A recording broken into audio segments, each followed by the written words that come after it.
College Survival 101, Episode 2, Food Survival Guide. Ladies and gentlemen, welcome back to another episode of College Survival 101. I'm your host, Chen Yee. In today's episode, I'm going to talk about food.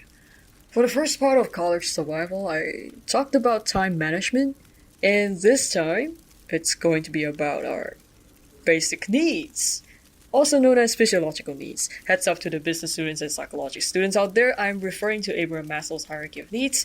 We're going to talk about food. In this episode, it's going to be different because I invited a guest along with me to talk about this topic. Let us give a warm welcome to Xu Qian. Hello everyone. Hi Xu Qian, could you please introduce yourself? Hi everyone, I'm Xu Qian, and I'm currently studying A-level at collegefreshmen UEM. So basically, my school is located in a jungle at Lebah Beringin, which is at the border between Perak and Selangor. It's a boarding school, so we all stay, we study, and we eat just in the school. And it's my last time here, and I'll be graduating this coming June after my A2 exam. Yeah. That's cool. Alright, so one question before we begin. Xu Qian, are you a foodie? Yes, of course. And I think that's the reason why I'm here to share about food, right? Yeah, of course. Personally, I'm not much of a foodie, but I also have my own preference and choices when it comes to food.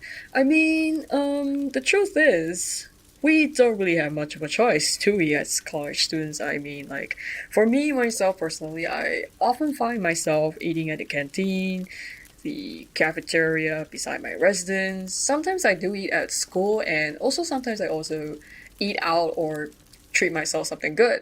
So, Xu Qian, do you prefer to eat out, like eat at a restaurant? Do you self-cook, use food delivery, or you prefer to eat at the canteen?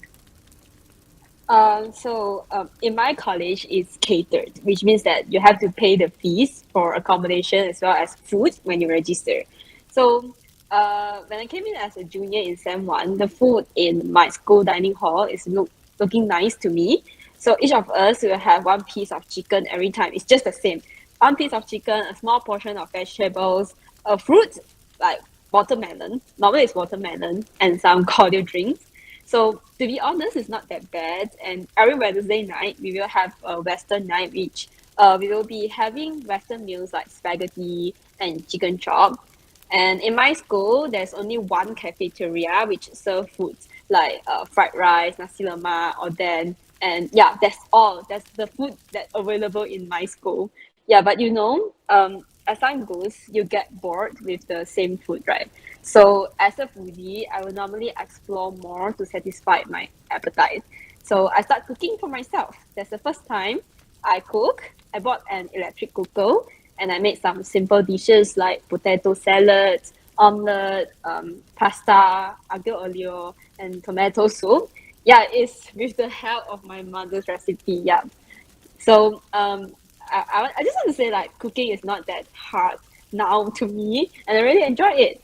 So talking about eating out, yeah. So since I'm living in the jungle, I don't really have many chances to eat out. It's just like maybe once a month that I could travel to the nearest town in my area, like Tanjung Malim. That's the nearest town here that you can have a meal out. And we can't call Grab car, we can't call any Grab deliveries or Food Panda here. It's not available. Yeah. Not really accessible to that jungle area, is it? So, that's the experience Xu Qian has. It's quite different compared to mine since she's living in the jungle area.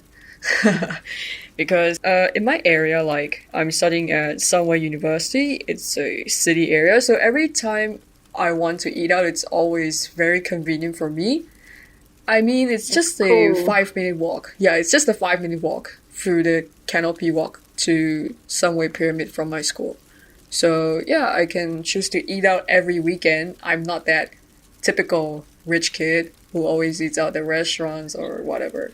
So I just casually go there on weekends just to treat myself good after a long, tired week. But other times I prefer to eat at my school cafeteria or school canteen because it's far more cheaper and you can get all kinds of foods you want, like economic rice we call 杂饭 here. So I mean, you can change. Of course, like I mean, it's the basic. It's not like I'm really picky at the taste. I just look at what I need, and I just buy my lunch or dinner or whatever. So yeah. Well, speaking of which, since I mentioned about the budget here, so how do you decide on this actually, Shichen? Do you prefer to eat healthy or do you eat cheap? Because sometimes we're on a tight budget, like how I am right now, but we don't want to destroy or mess up with our health by eating too much junk food, processed foods like instant noodles or anything. You know what I mean? So how do you make choices on these? Like how do you balance them? To be honest, I don't really frequently face this dilemma at a boarding school, right? Because I don't really have to think about my budget when I want to eat at the dining hall. It's already paid by my parents. Privileged. But if you ask me, I think I will try hard to strike a balance between eating healthy and staying within a budget. And I think the solution is actually cook yourself. Yeah. My suggestion is like you can plan your meal for the whole week. Yeah, you can have only one cheat day every week to eat whatever you like, the processed food, the instant noodles, whatever you like, just eat it at the cheat day. And then other than that, be sure to consume the essential nutrients. I think it's also a good idea to set the budget for food every week. I come to a weekly plan basis because I think it's better to control.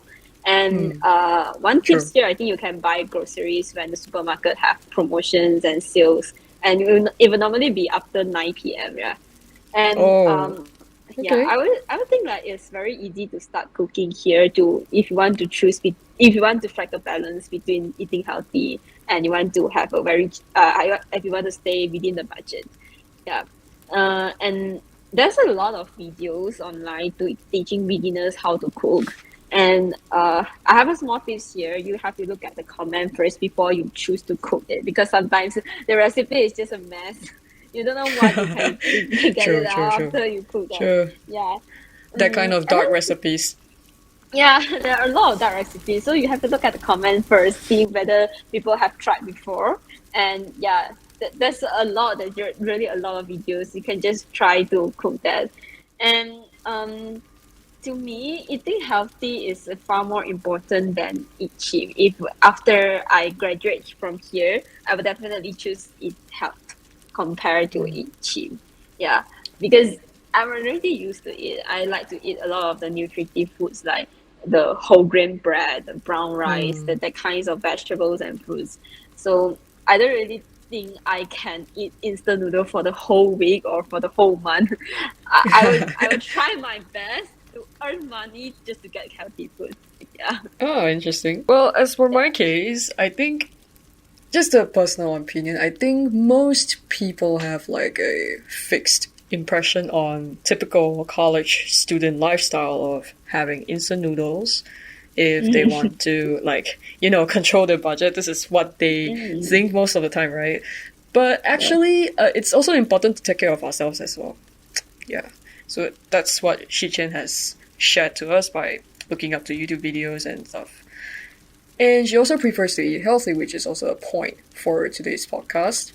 It's actually pretty obvious that eating healthy is far more important than eating cheap, because our parents do want us to be healthy. Hence, they give us the money to do that. I mean, anyways. Yeah, I agree. Right? Well, the problem about eating healthy is that you need to sort of allocate your budget a little on how do you decide your 3 meals on a daily basis. Like sometimes I prefer cereal, or sometimes I prefer biscuits for breakfast. Sometimes I do eat some, I don't know, what's that called again? The buns? Yeah, hot buns for breakfast. For lunch, typically just 杂饭 and then for dinner, maybe I will go to a restaurant.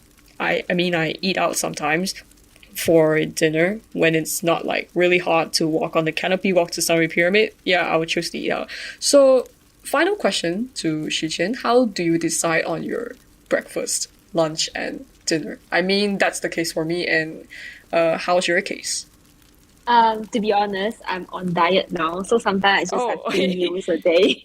Yeah, oh, damn. Okay. sometimes I just have two meals a day. But then, before that, I think like for breakfast, I'll normally have some whole grain toast with scrambled eggs and allocate with my favorite foods, which are avocado and also blueberry. Sometimes I make sandwich as well. But of course, this is the ideal case, which normally only happens on the weekend.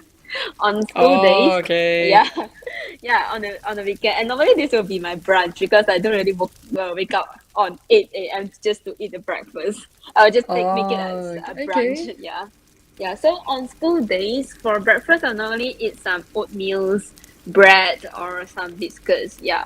And then once a week, I will eat waffles at my school cafe because like waffle is very popular in my school. Everyone would just have a Oh, waffles when you are hungry or I a see. burger. Yeah, because we have a very good good chef at the cafeteria. Yeah, Mm-hmm. he's very good at making waffles and these kinds of breakfast meals and nasi lemak as well. Yeah, and then for lunch, I will normally eat noodles. I like noodles. I make You soup like, noodles. I make fried noodles. I will cook myself. oh, Yeah. see, it's In all about this sem, cooking. I will cook myself. But before that, when I was a junior, when I just came in, I eat at the dining hall. Our dining hall is just like, yeah, what I say, like one piece of chicken. Every time different flavor. Sometimes ginger chicken lah, Thai chicken lah, Everyday Korean chicken. chicken lah, kimchi chicken lah. Yeah, it's just chicken. And then once a week you have fish, just one time fish. Yeah, that's about lunch. Okay. And then sometimes I just eat salads. If I am on diet, I will eat salads, and I'll make mashed potato to Mm-hmm. mashed potato as carbohydrate for me, and then I will eat corn. Corn also as a Mm-hmm. carbohydrate for me, and then sometimes I will make some soup, a different kind of Mm. soup. Sometimes it's the mushroom soup or Mm. a tomato soup. I like tomato soup. Yeah. And then Personal. for dinner, I will have dinner with my friends. We cook together. Like it's Oh, just a potluck lah. So every time it's just like a potluck. I cook some dishes. You cook some dishes. Then we combine together and we eat together. Yeah, that's the case that's for me. interesting. It's fun to share. Yeah. Yeah, and there's once a week I have a deal with my friends. Not a deal lah. It's just like we tell each other like once a week we'll go to the cafeteria to eat. But Mm. in cafeteria we have to spend money. Mm, Mm. yeah. Even though we are scholars, we have allowance that, but that's not enough for us to everyday spend it at cafeteria. So we just control Mm. ourselves, and Yeah, then true. just once a week we have the dinner in cafeteria, because like the dishes at cafeteria is already very cheap compared to the Sunway Pyramid kind of dishes. Like just Yeah, of one fried course. rice is just only 7 ringgit. I mean, Mm. it's quite expensive to me as a Kedah people. I'm Yeah, from Penang, Kedahans. Petania. Yeah, it's quite expensive to me already. But compared to those in KL areas, it's already cheaper. Yeah, Yeah. and then once a month, I will make a big meal for myself. It's Mm-hmm. like I will grill some salmon and then make it very pretty and very nice, like a fine dining types of meal. And then yeah, it's like rewarding myself for having a very overwhelming month, because like in my school we have tracking tests every month. It's just like Oh, the teacher yeah. have to track your performance, and then it's damn stress and you have to Yeah. study a lot. Yeah, so once a month I will track myself very good. I'll cook a lot because after I got the electric cooker, now I already have an induction cooker because I improved already. So my mom would just Upgrade. buy me.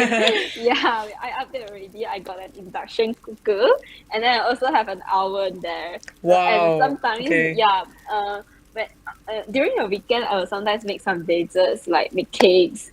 I make cakes, Mm-hmm. and then I Oh, make egg tarts. Yeah, that's what I learned in these 2 years. That's damn. the first time I tried to do these kind of things. Before that, in secondary school, because I'm staying at home, right, then Yeah. everything will be done by my parents and my grandfather, my grandmother. And that's the first time I try to do all these kind of things, and I find it quite interesting. It's fun. Being a college student has already transformed Xu Qian into a chef. Yes, Basically. I definitely agree with this because like in my school I don't have any other things to do. You know, like if you're living in a KL area, if you're studying in Sunday, right? You have a lot of the entertainment. You can join a lot of activities, and like there's a lot of things that you can do there. But here is very boring. So you have to find these kind of activities to start doing and then start explore yourself. Not to mention about the entertainment stuff, but speaking about food, in Sunway area, it's kind of hard to self-cook sometimes because some of our residences do not allow you to cook. That's the major problem here. Yeah, that's the major problem in the Sunway area. So I think the major takeaway from Xu Qian is that she knows how to self-cook, and that basically just solves all of them, like most of her problems. Yeah. If you have this kind of ability or the skill to learn how to cook, and I think it's the cheapest way, the most budget method possible to settle your 3 meals, I think. That's what I personally feel. This is what college student life, in terms of food, of course, in terms of your eating lifestyle and stuff, will pretty much look like this. Like me and Xu here are just sharing about our own experiences here. So any of your juniors out here who are still in high school, this is what you might expect when you come to college or pre-university life. Yeah, that's what you will experience. Well, I think it's very important to learn cooking, not only being as a college student, because like from my seniors, they are in UK because like our program is going to be studying at UK, right? And then it's damn expensive to eat out there, and you have to and you must to learn how to cook. So if you are having SPM now, and then you if you're having SPM in the next month, and then after that, please learn how to cook. Take that 3 months to learn how to cook. Yeah. It's an essential skill for life as well. So it's kind of important if you master this skill. It typically helps out for the rest of your life, not just your college or university life, just like what Xu Qian just said. Yeah. Well, I hope this episode has been beneficial for all of our listeners out here, and I think that's all for this episode. If you have any opinions to share, feel free to leave a comment on YouTube. And if you like this podcast, do share it to your friends and family. Alright, we'll see you in the next episode. Peace out. Bye-bye. Bye.